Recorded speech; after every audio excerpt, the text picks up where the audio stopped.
সরকারের রোষানলে পড়ে বন্ধ হওয়া সংবাদ মাধ্যম। সাংবাদিকদের সংগঠন বিএফইউজের দ্বিবার্ষিক সম্মেলন, এতে বিভিন্ন রাজনৈতিক দলের নেতা ও সাংবাদিকরা উপস্থিত হন।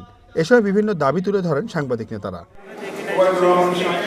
সম্মেলনে বিএনপি মহাসচিব মির্জা ফখরুল ইসলাম আলমগীর বলেন, জাতি ফেব্রুয়ারির নির্বাচনের অপেক্ষায় আছে, আর সাংবাদিকদের মাঝে ভিন্নতা থাকলেও নিজেদের মধ্যে ঐক্য ধরে রাখার আহ্বান জানান তিনি। এছাড়া বলেন, সোশ্যাল মিডিয়াতে রাজনৈতিক দল ও ব্যক্তিদের নিয়ে যেভাবে প্রচারণা চালানো হচ্ছে, এতে গণতন্ত্র শক্তিশালী হবে না। সাংবাদিকদের তাদের নিজস্ব যে দাবি দেওয়া, তাদের নিজস্ব যে কাজ এবং ইউনিয়ন যে মূল যে কাজটা, তাদের দাবি দেওয়া নিয়ে মালিক পক্ষ অথবা সরকারের সাথে কাজ করা, সেটাই প্রত্যেক বোধহয় সবচেয়ে বেশি গুরুত্ব দেওয়া উচিত। কোনো রাজনৈতিক দলের নিজের ভিত্তিক করলে এই সমস্যার সমাধান হয় না।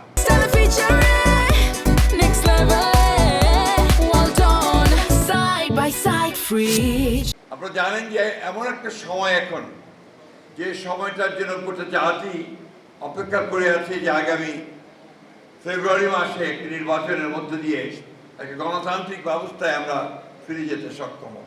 আমরা নিশ্চিত করব গণমাধ্যমের স্বাধীনতা, অর্থাৎ একেবারে পুরোপুরি ইন্ডিপেন্ডেন্ট যেন থাকবে, স্বাধীন থাকবে, সেই বিষয়টি আমরা নিশ্চিত করব।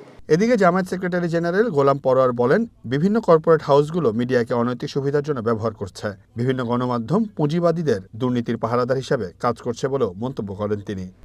সবকিছুই এক হয়ে যাওয়া সম্ভব নেই, এই কারণে যে প্রত্যেকটা দলের তো একটা কর্মসূচি, লক্ষ্য উদ্দেশ্যের ভিন্নতা থাকে।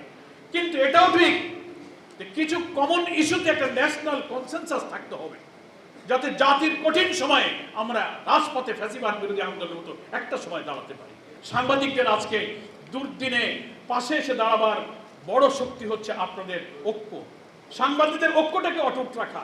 আমরা দেখতে পাচ্ছি ঢাকা এবং ঢাকার বাইরের বিভিন্ন শাখায় আপনাদের ফেডারেল সাংবাদিক ইউনিয়নের যে সমস্ত অ্যাফিলিয়েটেড ইউনিয়নগুলো আছে, সেখানে এবং ঢাকায়ও নিজেদেরই একটা বিভক্তি তো আছে সারা দেশে, তারপরে আমাদের মধ্যে আবার বিভক্তি শুরু হয়েছে।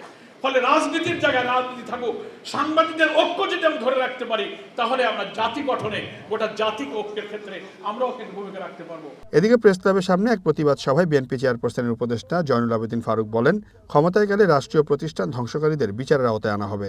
এছাড়াও তিনি বলেন, স্বৈরাচার পালিয়ে গেল, তার প্রেতাত্মারা এখনো ষড়যন্ত্র চালিয়ে যাচ্ছে। যারা ধ্বংস করে দিয়েছিল, যারা 1 মিনিটে বাকশাল কায়েম করতে পেরেছে, যারা 1 মিনিটে সকল সংবাদপত্র বন্ধ করে দিতে পেরেছে, সেই প্রেতাত্মারা, আসল প্রেতাত্মা বিদায় নিলেও, পলাতক হলেও, তাদের দোসরেরা বাংলাদেশে এখনো আছে। নির্বাচনকে বাধাগ্রস্ত করবে এমন কোনো কর্মসূচি না দেওয়ারও আহ্বান জানান তিনি। যারা 71 আমাদের বিরোধিতা করেছে। Seoul Ahmed, one news, Dhaka.